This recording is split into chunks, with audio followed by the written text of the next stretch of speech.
Ikatkan pita kuning bagiku. Pada tahun 1971, surat kabar New York Post menulis kisah nyata tentang seorang pria yang hidup di sebuah kota kecil di White Oak, Georgia, Amerika.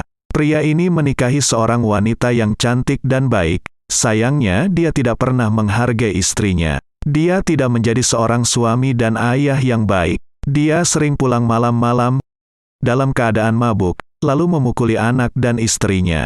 Satu malam, dia memutuskan untuk mengadu nasib ke kota besar, New York.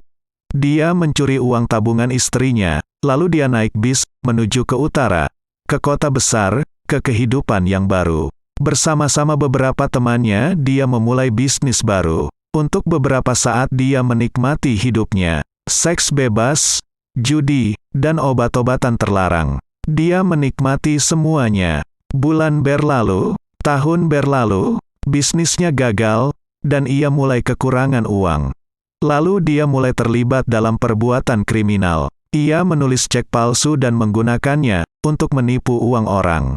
Akhirnya pada suatu saat naas, dia tertangkap. Polisi menjebloskannya ke dalam penjara, dan pengadilan menghukum dia 3 tahun penjara.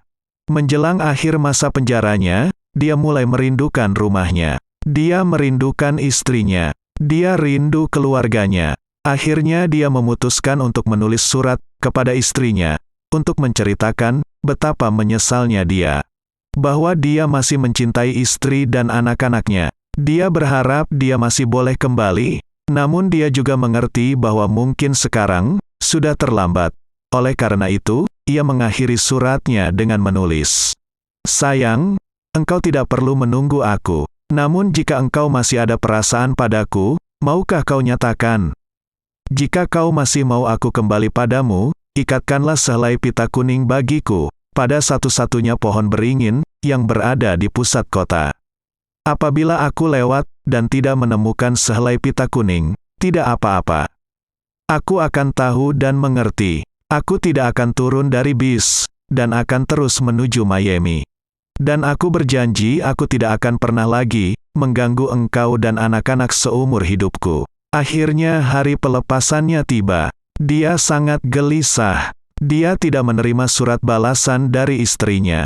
Dia tidak tahu apakah istrinya menerima suratnya, atau sekalipun dia membaca suratnya, apakah dia mau mengampuninya. Dia naik bis menuju Miami, Florida, yang melewati kampung halamannya, White Oak. Dia sangat-sangat gugup. Seisi bis mendengar ceritanya, dan mereka meminta kepada sopir bus itu, "Tolong, pas lewat White Oak, jalan pelan-pelan. Kita mesti lihat apa yang akan terjadi." Hatinya berdebar-debar saat bis mendekati pusat kota White Oak. Dia tidak berani mengangkat kepalanya. Keringat dingin mengucur deras. Akhirnya dia melihat pohon itu. Air mata menetes di matanya. Dia tidak melihat sehelai pita kuning. Tidak ada sehelai pita kuning. Tidak ada sehelai. Melainkan ada 100 helai pita-pita kuning. Bergantungan di pohon beringin itu. Seluruh pohon itu dipenuhi pita kuning. Kisah nyata ini menjadi lagu hits nomor 1 pada tahun 1973 di Amerika. Sang sopir langsung menelpon surat kabar dan menceritakan kisah ini. Seorang penulis lagu menuliskan kisah ini menjadi lagu.